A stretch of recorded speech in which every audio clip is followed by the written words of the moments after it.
When we're talking about backwards design model, we're thinking about the big picture effect.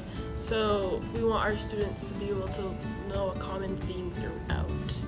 Yeah, it just makes sure that your students are actually learning what you want them to learn. So you pick almost like a theme and an objective, and then you pick your assessment and your learning tools, and then you build your lessons because you want there to be a point, you know? Yeah. You don't just want to hope for the best. So we start from like the general concept of our lesson, then we find the objectives, align them with the standards, and then we can move on to individual lesson topics and then to the individual activities.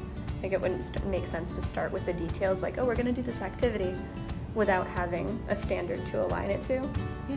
So you have to start big before you get to the specifics. Understanding by design and multiple intelligence theory just kind of it helped me to put together what happens at the junction of student learning and activities and teacher instruction, and just kind of the processes that happen in a way that it all meshes together to be one kind of movement and energy in a direction.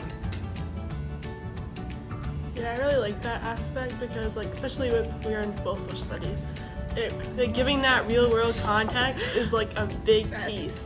So like having the time to like, and this is what the New Deal brings to us today. This is how the civil rights is still affecting us today. Yeah. Here are the flaws. It's a big. Because it's so important, and the backwards design really makes sure that you get the most important information and that your assessments pull everything together, that what you're learning is always there and coming out in the lesson, in each lesson too, not just one. It allows what I've thought of learning this. It's let me think of students and their learning styles in a different light. Not just, oh, this person is a visual learner. Oh, this person, they learn by listening.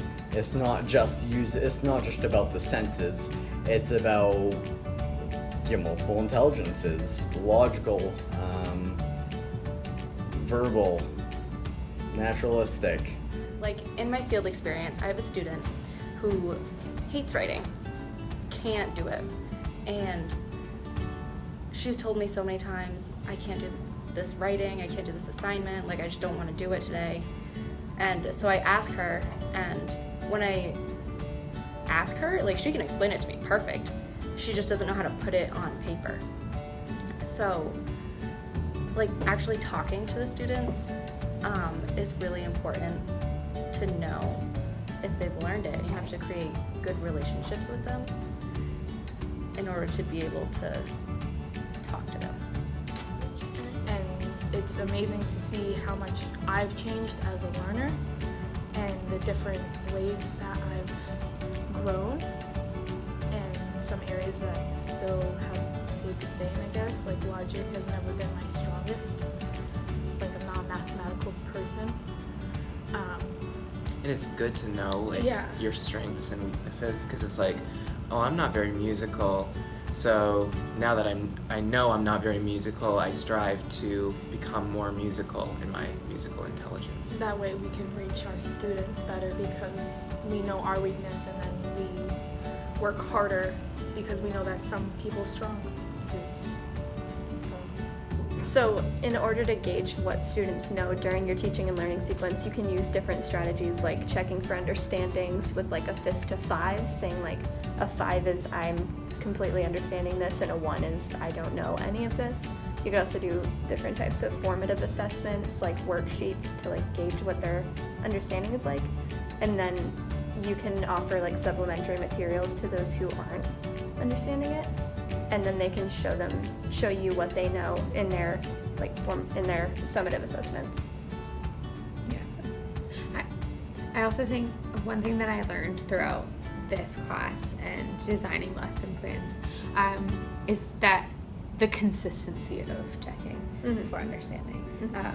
in a variety of ways to cater, like we already talked about differentiated education, to cater to different types of learners and the way that they get to communicate that Yeah. understanding to you. But I liked how much it was emphasized and how many times we came up with formative assessments, checking for understanding, a lot, everything that you said.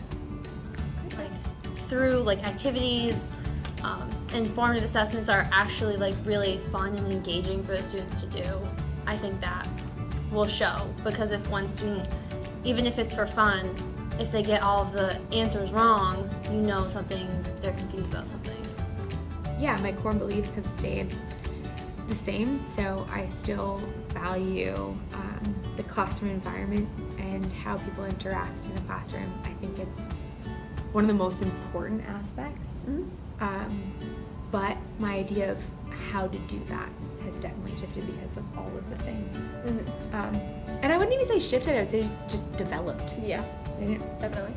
I feel like I have a really good foundation from this class to build upon in the classroom. I was a little worried that at the end of practicum I wouldn't want to be a teacher anymore, just because of all the work, and I just had a feeling like I wouldn't like it, or I was afraid that I wouldn't like it, and it's just the complete opposite. Like now I'm in love with it, and it's what I want to do. I'm very much gonna miss this class. It was very fun, and as stressful as it was sometimes, it really gave me a deeper understanding for what it means to be a teacher and the work that actually goes into it, which I never thought of when I was a student. Honestly, I feel a little sad. Like, I wouldn't think I'd be sad because I've been so busy and I haven't had time for anything but this class. But the fact that I've dedicated so much time to it and now it's just over, like, that makes me feel a little upset because I'd like to keep learning about this and I want to keep writing lessons. I want to write another one. I want to make a whole nother unit because I'm so excited. Yeah, I agree. Like, it's kind of bittersweet. Bittersweet is the perfect way to put it. Because, like, yeah, I would do it all over again for that. Yeah, no, I loved it. 100%. As much homework as we got. It was a lot of work, but it was so worth it the whole time.